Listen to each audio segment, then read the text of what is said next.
The Tom Woods Show, episode 828. Prepare to set fire to the index card of allowable opinion.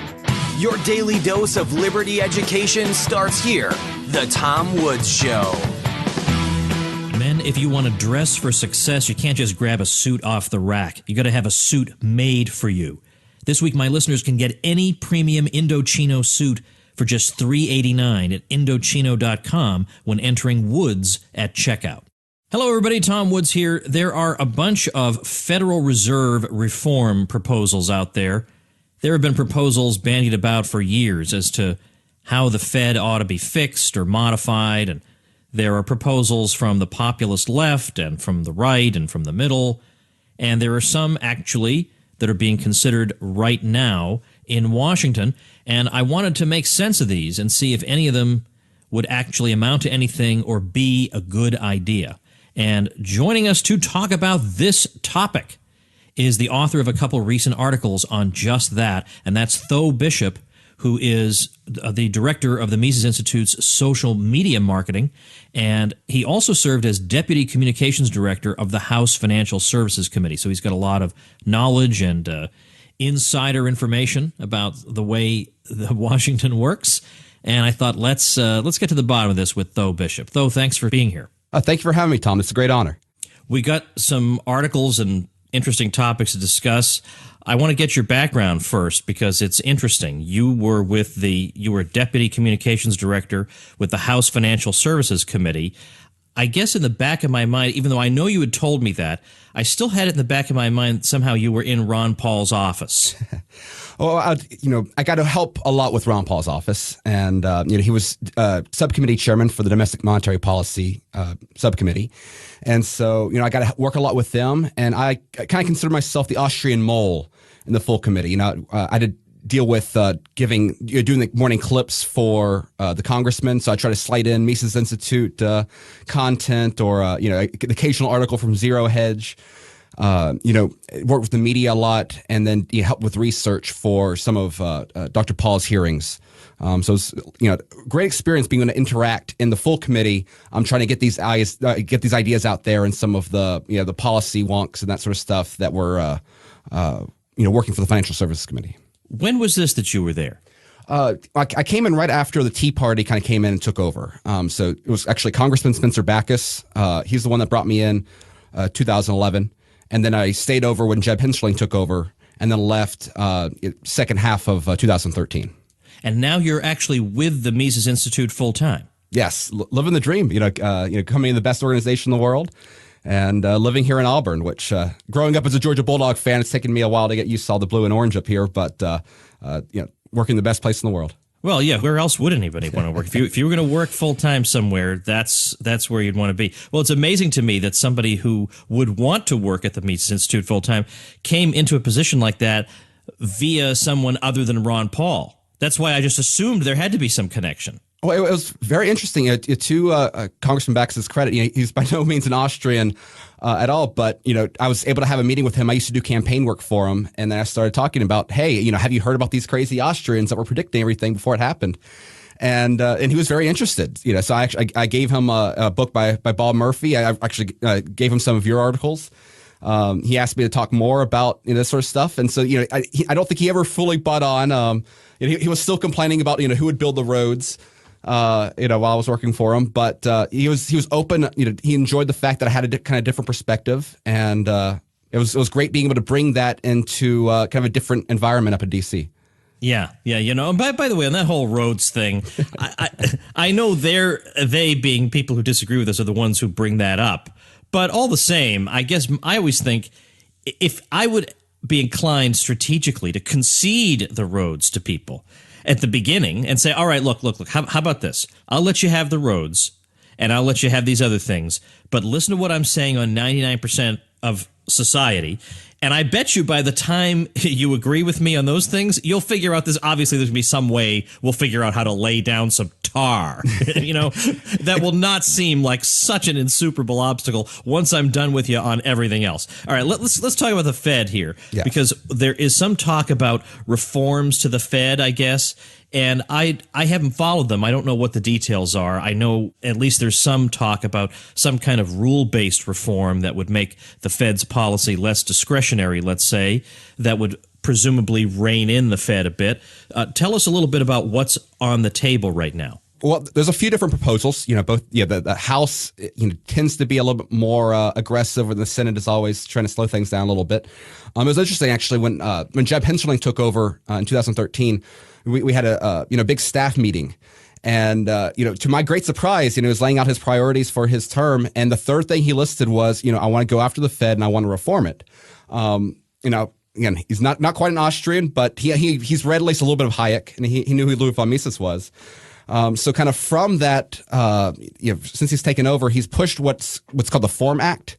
And everything that he does has this, clever, sort of acronym to it. So he's got the Form Act, and unfortunately, it's this big flirtation with rules-based policy. These are the sort of people they always bring in John Taylor to come in for like every single Fed hearing they have. And their whole belief is that, hey, look, if we just give the Fed, this set of rules, then, we don't have to worry about, all these, shenanigans going on, and that's the best way to rein it in. So basically what the Form Act would do is that it doesn't set a particular type of rule. Usually it's associated with John Taylor just because he keeps showing up in congressional hearings. But it would just require the Fed to set a rule, tell Congress what rule it sets, explain anytime it changes from it. It has a few tweaks to kind of the oversight of the Fed. It would require a few more congressional hearings. It does include Ron Paul's audit. So that is currently included in the House side. And that's really kind of the real core of the Form Act on the House side. On the Senate side, you have Senator Shelby. And his act is a little bit different. Really, it's kind of all focused on changing the dynamics of the Board of Governors. And this is interesting because you've seen this kind of pop up in the last year from Bernie Sanders and Elizabeth Warren that, if we just make the Board of Governors more representative of the people, if we had more minorities in here, or if we had less bankers and that sort of stuff, then that's going to get a better result from the Fed. So that's really the core side of what the Senate's trying to do. It doesn't have any rule requirement yet, though that's been talked about in the past. It does not include a Fed audit. And of course, that's the Senate side is always where the audit of the Fed bill has gone to die. It's got enough support in the House side now, but there's just too many senators, especially even Republican side, that just they're completely bought into the whole Fed independence narrative.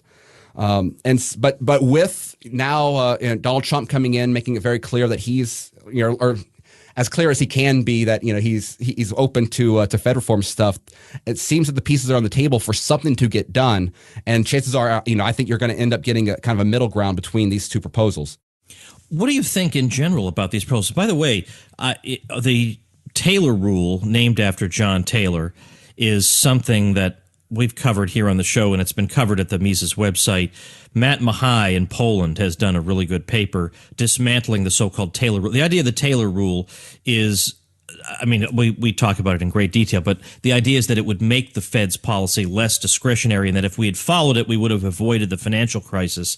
And Matt shows that that's actually not true, and it really is a Rube Goldberg kind of contraption. It's a way to just avoid the idea that maybe the market ought to just set interest rates. As soon as you get away from that, you wind up with these crazy things masquerading as free market policies like the Taylor rule. So I'm going to link at tomwoods.com/828 to the episode we did on that. So looking at these proposals, do you think this is a case of these proposals might be a tiny step forward, but we could do better? Or do you think there's some ways in which these proposals might wind up being no change at all, or maybe even self-defeating in some way? Give me your opinion. Well, my big concern is largely opportunity cost. Because, the thing is, the fact that we've gotten to this point where people are actually talking about the Fed and the fact that it's broken, that's a beautiful, it's all been built up from this conversation stemming from 2008 and Ron Paul's campaign, the financial crisis, on, hey, monetary policy matters and it has consequences. And so if we have, especially, what I find interesting is that some of the people that are out there backing it are, like Cato and the Mercatus Center in D.C., when you have libertarians in D.C., stepping alongside with Republican legislators looking to reform the Fed, well, then my concern is that this topic's not going to come back up for barring until next major financial crisis or whatever. You can possibly make an argument some of these are an improvement upon what James Grant likes to call the PhD standard, or the PhD standard we have right now in the Fed. That's all completely arbitrary by the people put in place there, but. To me, they all miss the point for exactly the reasons that you were just criticizing the Taylor rule. None of the people working on Fed reform understand the real issue. They don't understand the role that interest rates play in the economy. And so, to me, I think what we need right now is for opinion and for people to realize that look, there's another alternative to all of this that has already been put on the table, that has been introduced into. Has been introduced by the Congress. Ron Paul, with his Freedom and Currency Competition Act, and Paul Brown, is a congressman from Georgia. He took it up later. He got kicked out. But we need more. We need a Thomas Massie. We need a Justin Amash going out there and trying to make the case that, hey, instead of trying to put all of our eggs in the basket of trying to create some sort of rule that will restrain the Fed, if we just simply give competition to it, if we take away the way it's treated from a tax standpoint, if we take away legal tender laws, then we don't have to really worry ourselves about what the Fed does, because it will allow competition from Bitcoin, from gold, from silver, from any of these other outlets out there. The market can create competition. And unfortunately, that message, since Ron Paul left and since Paul Brown left the next term, has not been existent in D.C. because none of these other organizations are talking about it within that Beltway bubble. Yeah, I'm looking at your Business Insider article, and by the way, I agree completely that if we're going to spend our time working on this question, might as well ask for everything, to have the best proposal we could possibly come up with, rather than going in there already compromising. You start with the maximalist demand, and then you compromise down if necessary. You don't walk in there with a compromise. Right. You walk in there with the best thing you can ask for. I find it interesting, by the way, that you were able to get an article in Business Insider. I mean, once in a while they run non-ideological things that are interesting, but I find them just unreadable. I just cannot even read Business Insider. How did that happen? Is it your old contacts from D.C.? How did you make that happen? No, it's actually great. Business Insider actually reached out to the Mises Institute looking for additional content, and since we're happy to share our content with anyone who wants to republish it. They'll regularly syndicate Mises Institute articles, and then the Daily Caller, which now with Tucker Carlson being the king of cable news, that was one of his his outlets, and they had interest in the issue too. So that was again, all of this is a testament to the success Ron Paul had, where talking about the Federal Reserve isn't a crazy overly wonkish issue. Now, let's talk about the idea of rules for the Fed. I mean, we glided over that a bit, but you hit that in the Business Insider article about why we shouldn't expect much from the idea that we'll just set some rules, or we'll let the Fed set some rules. Some rules will exist, and this will maybe keep things in line and not let the Fed get out of hand. Why should we not expect much from that? Well, I mean, for one thing, throughout the history of government, I mean, rules are meant to be broken. It's the case with the Constitution, with the way things are not the way the founders intended. We see this all the time in monetary policy. Again, you constantly have this argument about whether the Fed is actually fulfilling its dual mandate that it has going on now, which is itself a type of rule. Just last year, the IMF changed overnight its loan quality standards because they really wanted to make a deal with the Ukraine. They didn't fit it, so when the going gets tough, the rule makers will just throw the rules out. So at the end of the day, what really matters is not whatever arbitrary rules are in place or what the letter of the law is. It's what are the guiding ideas of the policymakers. Because if they're convinced that we're facing the next great depression, if you have, like you had in 2007, 2008 with Hank Paulson, on his knees begging people and scaring them to death that their children are going to be, living in some Mad Max dystopian world without, a TARP bailout. That at the end of the day, those are going to change. And so they're really just, it's a temporary, they're trying to get credit for doing something with having, I think the long term, no meaningful consequence to the real issues at bay. And what's interesting here is that while all of the focus has usually been on the Taylor rule in the past, there's really a wide bipartisan consensus kind of building separately for NGDP targeting, which is a different sort of rule, and one that I find even more. I know Bob Murphy's tackled it several times. Sean Rittenhauer has a wonderful takedown of it on the Mises Institute website. But that's a whole nother set of rules that I don't think some of the House members are going to be particularly happy with. But when you have Christina Romer, Obama's first, one of Obama's first economic appointees, with now on the same side with Cato and Mercatus, pushing this sort of stuff, I think it's very interesting that to me that's where the winds are going. It's not to the Taylor rule, which is really only supported by Republicans. It's just NGDP targeting side, which I think is really concerning. All right, we're going to talk about what NGDP targeting is in just a minute. I did an episode with Joe Salerno on it, but it was all the way back in episode 361, and I don't want to just assume everybody listened to that episode, right, although doggone it, they darn well should. Before we do that, let's thank our sponsor. Folks, there comes a time in a man's life when he decides he's not going to buy any more ill-fitting suits off the $99 clearance rack. But at the same time, you don't have to put yourself in the poorhouse to dress for success and to dress to impress. At Indochino, you get a high-quality suit made to your exact measurements for a perfect fit. So you go to Indochino.com, you pick from hundreds of fabrics, choose your customizations from lapels to pleats to jacket linings, all kinds of things. You submit your body measurements, you place your order, and in 4 weeks, you have a suit that was made for you.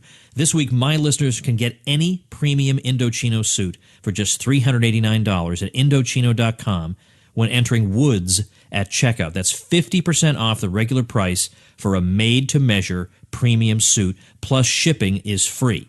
You wear a suit like this, you're going to feel like the man you want to be. So check out Indochino.com and use promo code WOODS for any premium suit for just $389 plus free shipping. Okay, we were talking about something called NGDP targeting, which is a nominal GDP targeting, which is a proposed rule for monetary policy.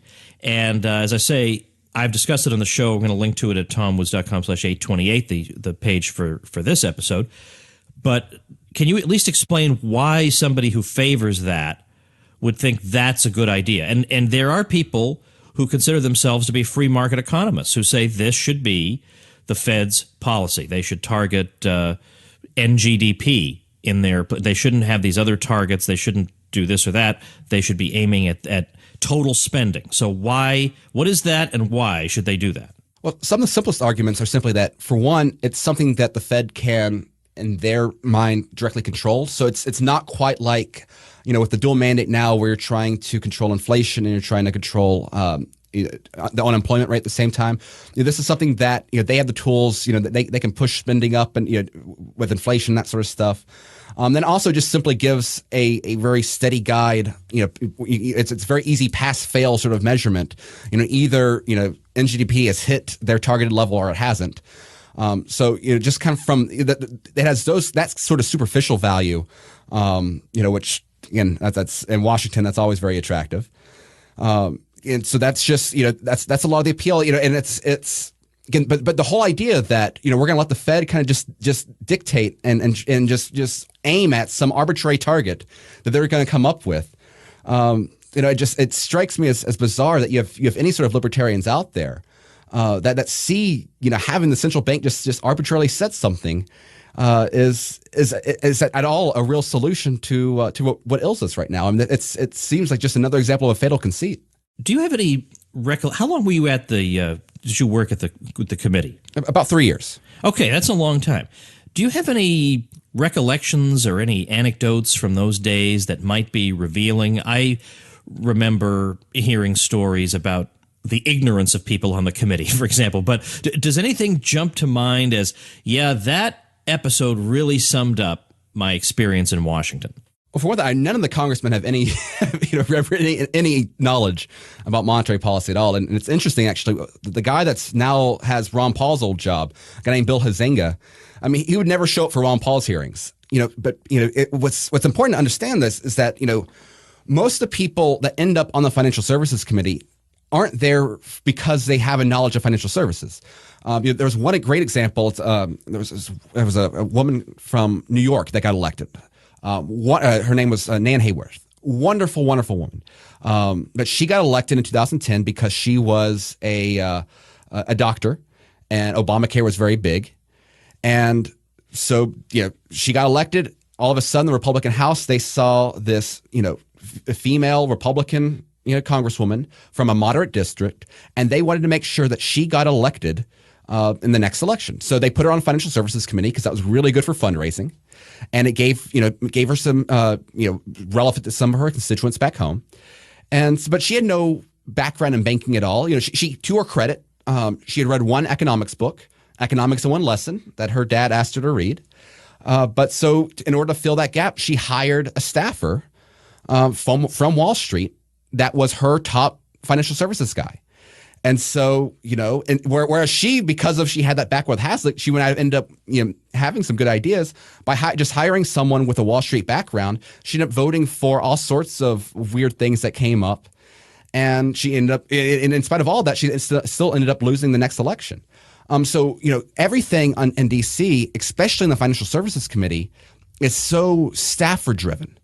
And that's one of the great benefits that Ron Paul had, is that his staff, they went home and they read, Mises and Hayek for fun. But most congressional staffers aren't like that. They are usually come from industry, or if they'll read something on Forbes or Business Insider, just kind of act like they know what they're talking about. But what's incredible how much control that staffers have within the whole thing. And unfortunately, it also makes congressmen very, they're in awestruck. They're always awestruck whenever you have someone like Ben Bernanke come in and talk to them. They would have twice a year they'd have these private dinners with the Financial Services Committee and the staff and Ben Bernanke, and they would talk about different things. And every time Audit the Fed would come up, and he would absolutely just spill it out like, look, this bill's nothing. We audit ourselves. This is all just an attack on our precious independence, and they bought it because they just weren't willing to argue with Ben Bernanke. And so there is no Fed independence. If the Fed comes in lobbying something, then just the congressmen themselves, they're not like Ron Paul. They don't read this stuff for fun. They don't have this background, and so they can be completely won over. Just by the appeal of authority and that sort of lobbying. But luckily, every once in a while, you did have little wins.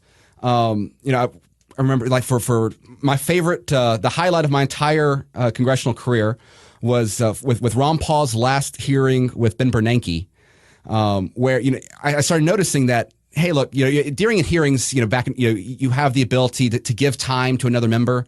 So if you're in a hearing and you don't really care about the topic, but your buddy, where this issue is really important to this issue back home, you can show up, give them your 5 minutes, and walk off and not do anything.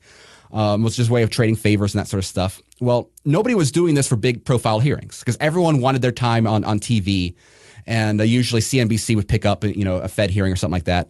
And so then I realized, with Ron Paul leaving, and luckily, with Walter Jones, one of the greatest men in Congress still there. I gave the idea to Lydia Mashburn, who's actually with Cato now. Saying, hey, look, wouldn't it be great if we got Ron Paul an extra 5 minutes with Ben Bernanke during his last hearing? And so she loved the idea. She went to Walter Jones people, and we kind of worked it out where Walter Jones ceded his 5 minutes to Ron Paul, and it was great being in the room because everyone no one was caring. After Ron Paul was done, they thought the fireworks were over, and then when Walter Jones said, I cede my time to my good friend, the man that should be president, Ron Paul, every reporter's head on the table just jerked up, and nobody saw it coming. And I don't think Ben Bernanke particularly liked that. But every once in a while, working within the system, you can have some fun. You like Bill Green being able to get Ron Paul electoral vote from Texas last year. Every once in a while, you can get little gains to help get the ideas out there. When you left, what were the circumstances? Were you booted out, or did you leave on your own? Actually, I left to run for State House down in Florida. Actually. Oh, what part? Panama City. So District 6, it's in the Panhandle. Southern Alabama, as the Redneck Riviera, as sometimes we like to call it. But it was that itself was a whole nother experience. But since I ended up working at the Mises Institute, I may have lost the election, but I won the war. So yeah, great. So all right, well, what final words would you leave? I mean, I'm going to link to your articles, the two articles that I've been reading from Daily Caller and Business Insider at tomwoods.com/828.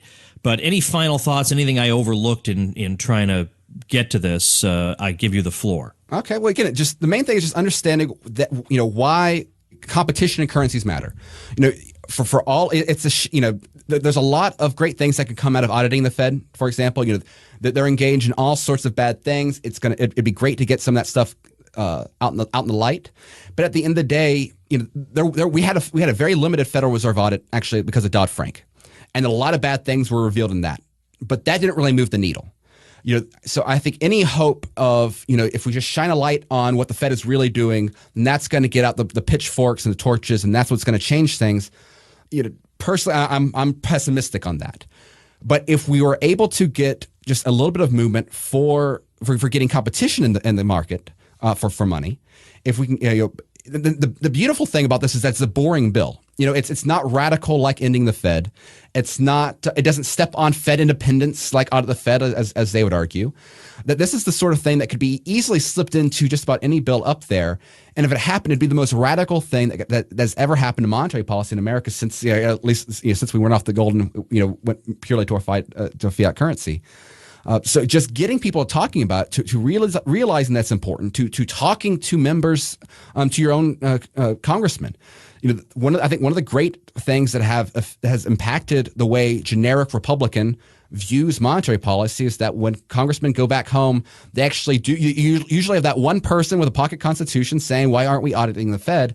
Having that sort of grassroots pressure, I think could possibly get something like Ron Paul's competition currency bill passed. Because it hits all those, it hits states' rights, it hits the beauty of the market, it hits these sort of things that Republicans like to pretend that they believe in. And so if we can just get that idea out there more, then given that we're going to be talking about Fed reform, I think, for the next couple of years, it presents a great opportunity for us to make a real gain in that battle. And so just don't fall for rules-based monetary policy. Don't fall for what Cato's trying to put out there. Don't fall for Mercatus. This is the real path out there to getting beyond the Fed and to getting to putting something real back behind our money. Well, definitely people should check out. I'm going to have great resources at tomwoods.com/828. Your articles plus episodes I've done on NGDP targeting and on what was the other one? The Taylor Rule. These are both things you got to know about to have an informed opinion on this stuff. So that'll all be there. Well, thanks a lot, Tho. It's great talking to you. And I don't know if I'm going to be able to get up there for the conference in March, but I'll be up there one of these days. It's nice to be a mere, 7.5 hour drive away. That's at least doable. So thanks again. Yeah, thank you, Tom. All right, everybody. I got a cute little thing to tell you about here. Last night, I went to what's called an escape room with some of the supporting listeners of the show in Orlando, and it was a great time, and we escaped. Now, if you've not heard of these, you should Google it and go try one, because the chances are there's at least one in a city near you. The idea is you're locked in a room for an hour, and you got to figure out ways to get out, and there are clues and puzzles. You got to solve these puzzles and work together to get out. And we did one at Escape Room Entertainment at, I think the website is iescapedorlando.com. And it was just great fun. You have an hour to get out. We got out with more than 17 minutes to spare. Absolutely great. And so I got to know, I had not met most of those people before. I got to know some great folks. And I paid for everybody as a gesture of thanks, because I genuinely appreciate people who support the show, and I give a lot of goodies to people who support the show. It's not just you get a warm feeling. You can get warm feelings all kinds of terrible ways. No. I give you actual stuff. So transcripts of all the interviews I do, my private Facebook group, the Tom Woods Show Elite. You can't even find it on Facebook. It's so secret. I let you in there. 60% off at libertyclassroom.com. Discounts at all kinds of Liberty retailers. I give you the Kindle version of my book, Real Descent. And then depending on your level, I give you my 31 lecture course from Liberty Classroom, What's Wrong with Textbook Economics.